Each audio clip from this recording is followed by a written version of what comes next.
Assalamualaikum warahmatullahi ta'ala wabarakatuh. Pada kesempatan belajar kali ini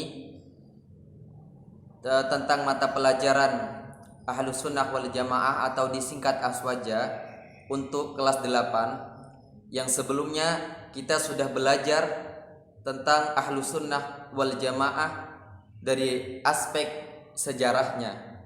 Kenapa kemudian ada istilah Ahlus Sunnah wal Jamaah? Kapan istilah itu muncul sudah dijelaskan di konten yang sebelumnya. Dan untuk kesempatan kali ini kita akan belajar bersama tentang hakikat atau dasar-dasar ajaran yang ada dalam Ahlus Sunnah wal Jamaah. Menyinggung topik awal yang sudah kita pelajari bersama-sama, bahwa banyak kelompok di dalam Islam itu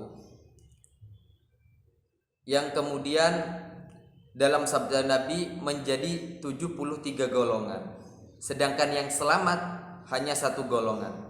Siapa mereka? Yakni Ahlus Sunnah wal Jamaah. Kemudian ditanyakan lagi, yang dimaksud Ahlus Sunnah wal Jamaah itu yang mana? Yakni orang yang mengikuti aku dan mengikuti sunnahku dan sunnahnya para sahabat. Ma'ana alaikum wa ashabi. Maka kemudian Nahdlatul Ulama yang mempunyai, yang masih melanjutkan tradisi ahli sunnah wal jamaah, berpegang terhadap ajaran-ajaran ahli sunnah wal jamaah. Dan ini yang akan kita bahas, yakni tentang dasar yang dijadikan pedoman oleh ahli sunnah wal jamaah. Yang pertama, yang namanya soal keagamaan, yakni tentang kepercayaan. Kita harus percaya kepada siapa? Semisal kepada Allah, percayanya yang seperti apa? Itu yang harus kita kenali. Saya bacakan dalam istilah Arabnya tentang iman itu, pengertian iman. Jadi kita sebagai orang yang beragama, yang katanya iman itu yang seperti apa dan bagaimana? Tasdikun bil qalbi wa iqrarun bil lisan wa af'alun bil arkan. Tasdik membenarkan dengan hati. Tempat keyakinan itu ada dalam hati kita, dan yang namanya iman itu hati kita membenarkan atas kepercayaan yang kita anut. Semisal kita sebagai Islam harus iman kepada Allah. Iman itu tidak hanya asyhadu alla bil lisan dengan ucapan, tapi awal pertama kali kita harus merasakan betul bahwa hati kita itu betul membenarkan bahwa yang wajib disembah adalah Allah Subhanahu wa taala. Setelah tasdikun bil qalbi wa iqrarun bil lisan. Kemudian pada tingkatan selanjutnya, setelah membenarkan dengan hati, wa iqrar, mengucapkan, melafalkan dengan lisan bahwa asyhadu an la ilaha illallah wa anna muhammadur rasulullah. Orang tidak cukup kemudian hanya ikrar, hanya tasdik, membenarkan secara hati tapi dia tidak pernah mengucapkan, itu juga kurang mencukupi untuk dikatakan al-imanu billah. Al-imanu billah. Kemudian wa af'alun bil arkan. Nah, ini tingkatan yang lebih tinggi lagi. Wa af'alun bil arkan. Jadi orang iman itu tidak hanya dia percaya, banyak orang yang percaya, banyak orang yang sudah membaca syahadat, tapi kemudian dia tidak wa af'alun bil arkan. Dia tidak mengaplikasikan, tidak mempraktekkan keimanannya. Dia percaya tapi dia tidak sholat. Yang namanya orang iman harus aspek ketiga-tiganya.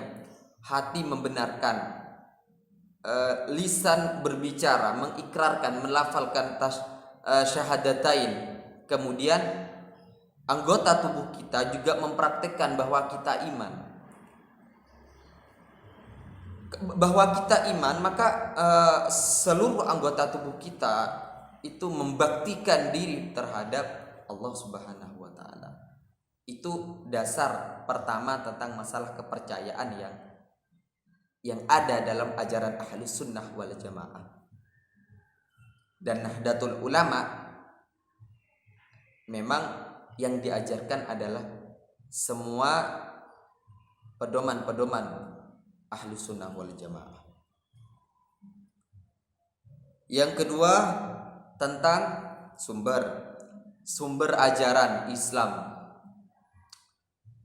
Sumber ajaran Islam, pedoman, setiap orang mempunyai kepercayaan, percaya kepada Allah, kepada utusannya, kepada nabinya, dan semuanya itu harus mempunyai pedoman. Pedomannya dari mana? Pedoman kita di Ahlus Sunnah wal Jamaah yang pertama yakni Al-Quran.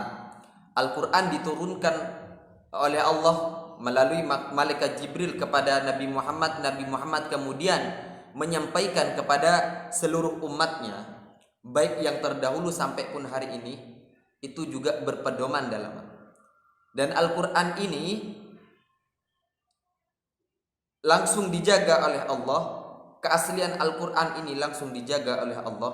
Tidak ada orang yang bisa merubah. Meskipun sekelas profesor, sekelas sepintar apapun, dia tidak akan mampu untuk merubah. Karena memang di dalam Al-Quran sudah dipastikan oleh Allah bahwa Allah sendiri yang akan menjaga terhadap keaslian Al-Quran.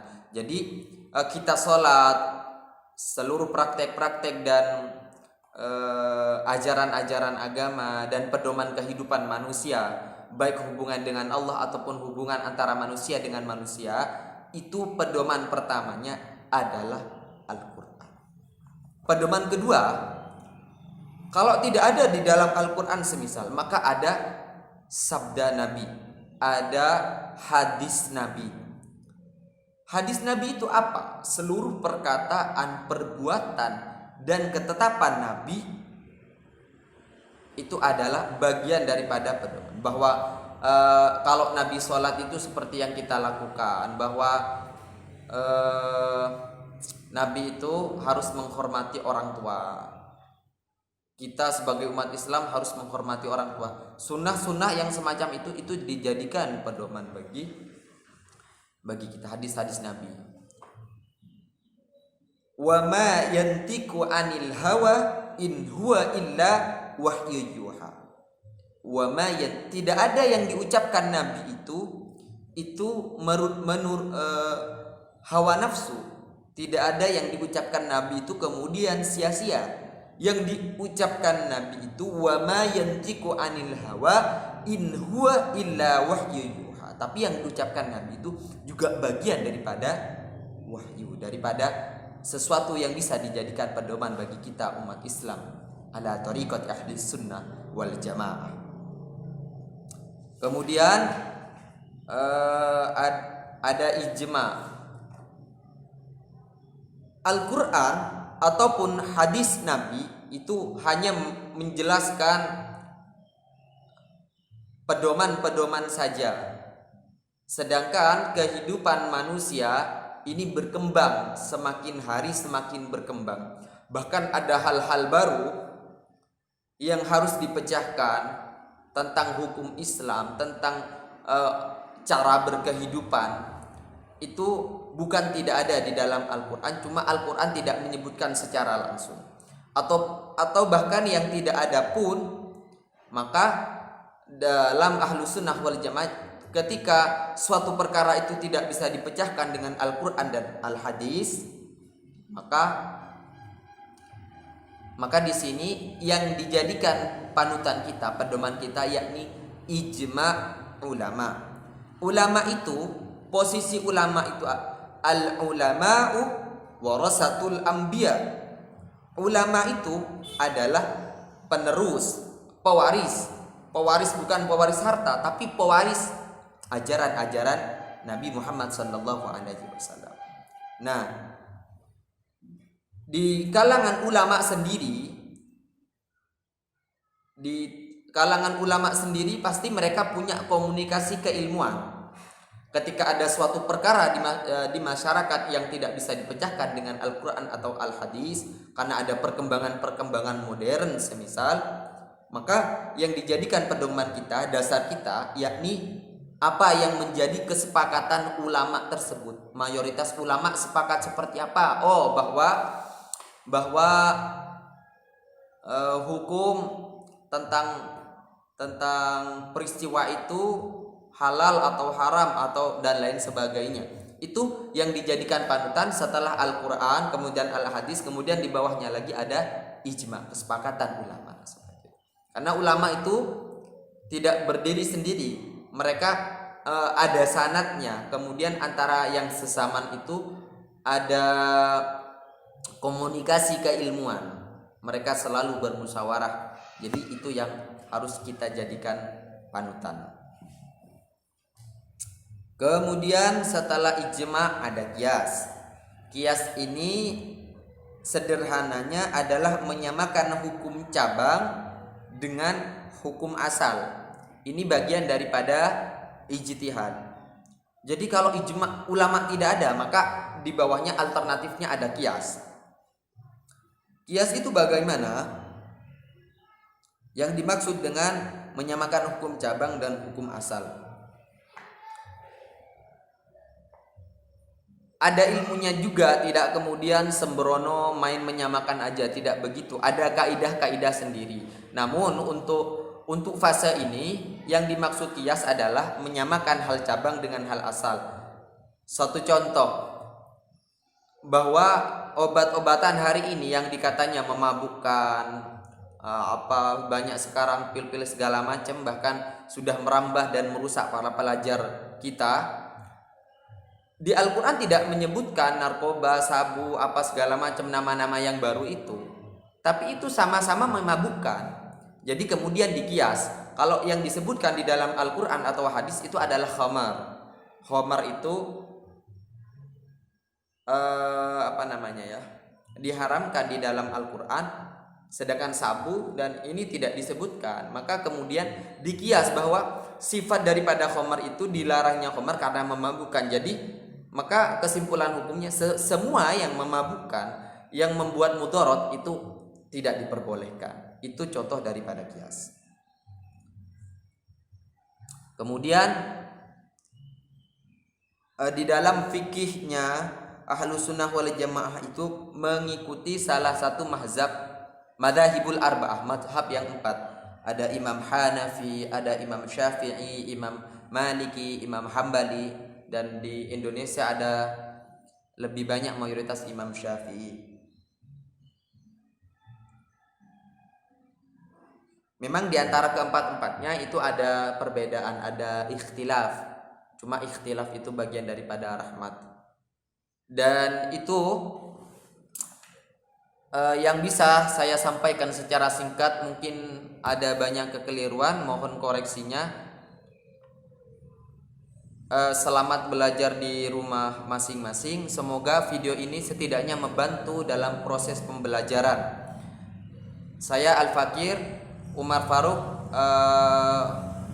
terima kasih banyak atas partisipasinya. Wal afwa minkum. Wassalamualaikum warahmatullahi wabarakatuh.